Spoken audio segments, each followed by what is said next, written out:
नमस्कार, मी सुधा. महाराष्ट्र खबर न्यूज मध्ये आपल्या सगळ्यांचं स्वागत. फरीदाबादमधून एक हृदयद्रावक घटना समोर आली असून 1.5 वर्षाच्या मुलीच्या मृत्यू प्रकरणात अत्यंत धक्कादायक खुलासा झालाय. या प्रकरणात जे सत्य समोर आलं त्याने सर्वांनाच हादरवून सोडलंय. नाल्यात सापडलेल्या मुलीच्या मृतदेहाच्या तपासादरम्यान असं समोर आलं आहे की 18 महिन्यांच्या या चिमुकलीला दुसऱ्या कोणी नाही तर तिच्या जन्मदात्या आईनेच नाल्यात फेकून दिलं होतं.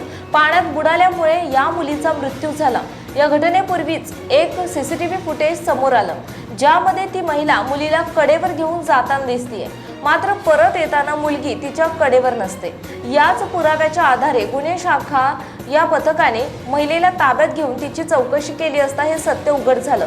हे संपूर्ण प्रकरण 3 दिवसांपूर्वीच आहे, जेव्हा पल्ला पोलीस ठाण्याच्या हद्दीत धीरजनगर आणि टिटू कॉलनी पार्ट 2 दरम्यान वाहणाऱ्या नाल्यामध्ये एका चिमुकलीचा मृतदेह सापडला होता. स्थानिक लोक ज्याला बुडिया नाला म्हणतात, त्या नाल्याच्या कडेला असलेल्या लोखंडी जाळीत मुलीचा मृतदेह अडकलेला आढळला होता.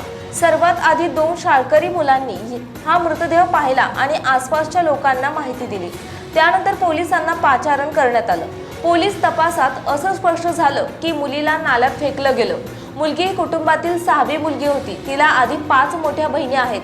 पोलीस सूत्रांनी दिलेल्या माहितीनुसार आर्थिक चणचण आणि हलाखीची परिस्थिती हे या भयानक कृत्यामागचं कारण समोर आलं.